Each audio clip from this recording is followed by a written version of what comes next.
अरे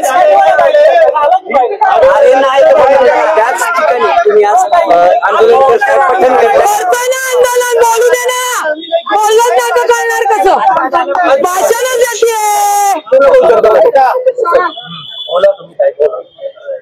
मुळामध्ये काल अचानक दिवाळीच्या शुभमुहूर्तावर खासदार मेधा कुलकर्णी यांनी इथं येऊन जी स्टंटबाजी केली त्याला विरोध म्हणून आणि एक खासदार जबाबदार लोकप्रतिनिधी असताना सुद्धा बेकायदेशीर कृत्य त्यांनी जे केलं ते बेकायदेशीर कृत्य असं हिंदू मुस्लिम समाजात तेढ निर्माण करणे, पुणे शहरातली सामाजिक सलोखा बिघडवणे ही घटना त्यांनी केलेली आहे, म्हणून त्यांच्यावर गुन्हा दाखल झाला पाहिजे। आता त्यांनी जो ट्विट केला की आमची मुस्लिम भगिनी नमाज पडते आतमध्ये वगैरे, मुळामध्ये हा शनिवारवाडा मराठा सम्राट पेशव्यांचा मुख्यालय होतं। पेशव्यांनी हे विजयाचंच प्रतीक आहे। हे पेशव्यांनी छत्रपती शाहू महाराजांकडनं परवानगी घेऊन इथे मच्छी बाजार बसायचा त्यांच्याकडनं विकत घेतली आणि ही जी काही मजारच्या विषयी ते काल बोलले की कुणी येतं मजार बांधतो, हिरवा रंग देतात, हे करतात, तर ही मजार मी आज पूर्ण जबाबदारीने सांगते 1936 मध्ये पुरातन विभागाने प्रत्येक पुणे शहरामध्ये जिथे जिथे पीर आहे किंवा दर्गा आहे त्याच्या नोंदी आहेत। जसं मुस्लिम समाजाच्या दर्गाची नोंद आहे तसं हिंदूंच्या पण मंदिरांच्या नोंदी आहेत। त्याच्यामुळे 1936 पासून असलेली मजार एक खासदार येतात आणि असं वक्तव्य करतात, हे त्यांना अशोभनीय आहे। ज्या हिंदूवादी संघटनांनी जिथे ते आंदोलन केलं त्यांना लोकशाहीने अधिकार आहे, त्यांच्यावर पोलिसांनी गुन्हे दाखल केले असते, परंतु मेधा ताईंनी तिथे येऊन चुकीच्या बेकायदेशीर कृत्याला खत पाणी घातलेलं आहे आणि हे कुठलाही पुणेकर सहन करणार नाही। पुण्यामध्ये गुन्ह्या गोविंदाने हिंदू मुस्लिम सिख ईसाई सगळं आधीपासून आनंदाने राहत आहेत आणि राहणार आहेत।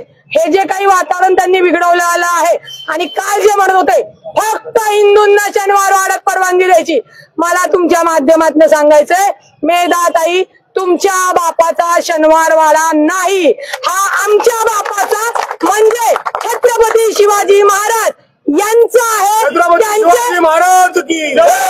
त्यांच्या पेशवे हे त्यांच्याकडे पेशवे म्हणून होते त्यावेळेला। अजून जर इतिहासात मी मागे गेले तर अनेक पुरावे घेऊन येऊ शकेल, पण मला हा काही वादाचा किंवा कुठल्या एखाद्या समाजाला दुखवायचा त्यांच्यामध्ये तेढ निर्माण करायचा अजिबात प्रश्न निर्माण होत नाही।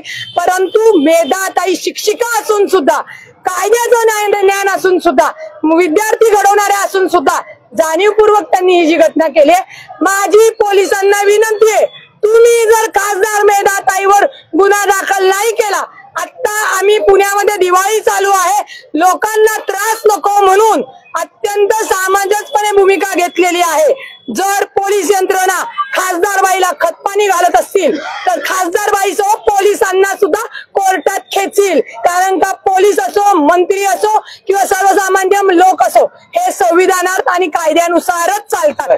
तुम्ही आता इथं पठण करणार आहात, हिंदू मुस्लिम ख्रिश्चन धर्मियांची लोक तुम्ही केली प्रार्थना, मी हनुमान चालीसा मनातल्या मनात म्हणणार, यांनी दुआ केली, हे मायकल यांनी प्रार्थना केली, असे जे इतर सगळ्या धर्मातले आमचे जे आलेले आहेत सर्व जातीचे बंधू भगिनी ते प्रार्थना करणार आहेत। आणि ज्या अज्ञान महिलांवर गुन्हा दाखल केला तो ASI मेमोरंडम म्हणजे भारतीय पुरातत्व सर्वेक्षण विभाग आणि महाराष्ट्र पर्यटन विकास याच्यानुसार केला, तो गुन्हा सुद्धा पोलिसांनी खासदार मेधा कुलकर्णी यांच्या दबावाखाली केलाय।